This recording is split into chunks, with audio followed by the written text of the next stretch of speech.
पहिरीं सिंध अंदरि सची सहाफ़त सां दरपेश सूरत हाल जो हिकु मंज़रनामो।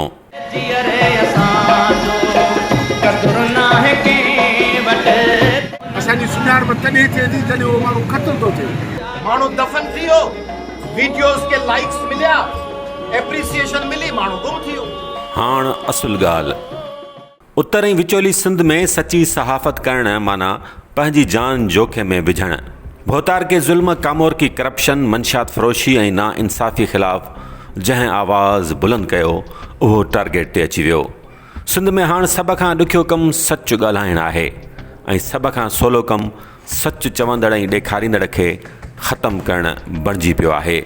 सदाई निशां ते सदा इम्तिहान में असांजी बि जिए।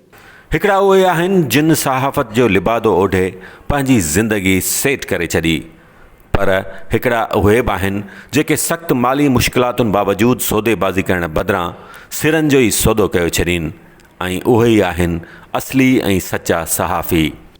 पिरी छा कजे पल उॾाणा वञनि था। सहाफ़ती कार्ड इस्तेमालु करे पेट जी पूॼा करे खेसि वेतर पापी बनाईंदड़ ऐं टके जे मफ़ादनि ख़ातिर धरतीअ जे मफ़ादनि जी सौदेबाज़ी कंदड़ उहो टोलो महफ़ूज़ ऐं नसरुल्ला जहिड़ा ग़ैर महफ़ूज़।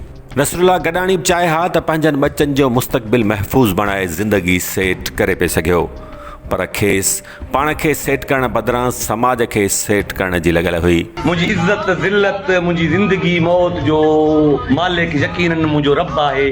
जेकॾहिं मां हक़ ते आहियां, हक़ जे करे मूंखे तकलीफ़ूं अचनि थियूं, मां सिधे रास्ते ते आहियां त मुंहिंजूं तकलीफ़ूं ख़ुदा जे राह में आहिनि। नसरुल्ला पहिरियों शिकार नाहे। जान मोहम्मद महर, अजय लालवाणी, अज़ीज़ मेमण, महमूद सुल्तान चांडियो, ग़ुलाम असगर खंड, शान डहर समेत केतिरा ई सिंधी सहाफ़ी सच ॻाल्हाइण जा सज़ावार थिया। हिकु पासे भोतार को सिस्टम त ॿिए पासे कमीशन पास करे पुलिस ऑफिसर बणिजी पाण खे वॾो को ईमानदार ऐं फ़र्ज़ शनास सॾाईंदड़नि विच में हथे ख़ाली उहे सचा ग़रीब सहाफ़ी। खेनि ख़बर आहे त अहिड़नि सहाफ़ियुनि जे मारिजण खां पोइ हीअ क़ौम ॿ टे ॾींहं हाय घोड़ा करण बाद ईअं माठ करे वेंदी ॼण कुझु थियो ई न हो। संदन केस ख़राबु करण बि त हिननि लाइ सवलो आहे। कॾहिं कंहिं सोचियो आहे त हर सहाफ़ीअ जे मारिजण बाद ज़मीनी तकरार, ज़ाती दुश्मनी, कारोकारी तोड़े ॿिया जवाज़ ॼाणाए मक़तूल सहाफ़ियुनि जा केसिस छो खारिया वेंदा आहिनि? छा रुॻो सहाफ़ी ज़मीनुनि तां तकरार कंदा वतंदा आहिनि? छा रुॻो सहाफ़ियुनि जूं ई ज़ाती दुश्मनी हूंदियूं आहिनि? चवंदा आहिनि त पुलिस ऐं सहाफ़ियुनि जो चोली दामननि जो साथ आहे, पर मक़तूल सहाफ़ियुनि जा केसिस खारणु, सच ॻाल्हाईंदड़ सहाफ़ियुनि मथां कूड़ा केस दाख़िल करणु, तोड़े मुख़्तलिफ़ तरीक़नि सां ईज़ाइण में इहे प्यारा PSP ऑफिसर ई पेश हूंदा आहिनि।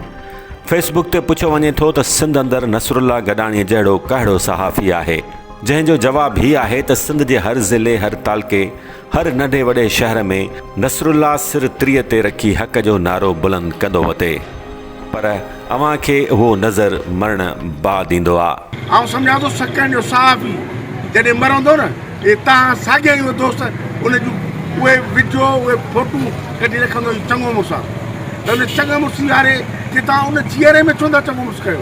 असांजी बि जिए भला को जहां में सदाई निशां। नसरुल्ला गॾाणी जहिड़ा सहाफ़ी पंहिंजी ज़िंदगी ऐं बचनि जो मुस्तक़बिल दाव ते लॻाए जॾहिं ज़ालिमनि खे ललकारींदा आहिनि, जंहिं क़ौम जे मसइलनि जे हल लाइ हिन सिस्टम सां अटकी पवंदा आहिनि, त अफ़सोस उहा ई क़ौम संदन साथ ॾियण लाइ तयारु नाहे हूंदी। शायदि संदन मरण जो इंतज़ारु कयो वेंदो आहे, पोइ हू जॾहिं अकेलो ऐं निधणको करे मारियो वेंदो आहे त ॼण सॼी सिंध सोग में वठिजी वेंदी आहे। जनाज़े में हज़ारे माण्हू पहुची वेंदा आहिनि ऐं संदसि शहादत ते खेसि वॾो मान मर्तबो ॾिनो वेंदो आहे। नसरुल्ला गॾाणी सां जनाज़े ते पाण सलाम पे पेश कयो, मूंखे ख़ुशी थी। ज़बरदस्त जनाज़ो आहे। अॼु वरी तस्वीर ॾिठी त हिकिड़े नौजवान रखी आहे, उन में ॾेखारंदुमि त संदसि के घर जा 5-7 भाती, 8-10 माण्हू थाणे जे ॿाहिरां वेठा आहिनि, कुल के 15 माण्हू ई कोन्हे। पर इहो मान सच जी सदा बुलंद कंदड़ उन सहाफ़ीअ खे हीअ क़ौम जीअरे ॾियण लाइ छो तयारु नाहे?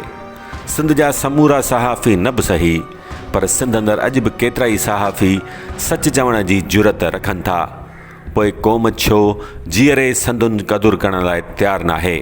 असीं नथा चऊं त अव्हां अहिड़नि सहाफ़ियुनि खे भोतारनि जहिड़ो प्रोटोकॉल ॾियो एसपिन जीअं खेनि हार पराए साणनि सेल्फियूं कढाईंदा वतो, पर ॿेली जॾहिं हू अव्हां जे मसइलनि लाइ आवाज़ बुलंद कंदे ख़तरा खणनि था त घटि में घटि संदन साथ त ॾियो।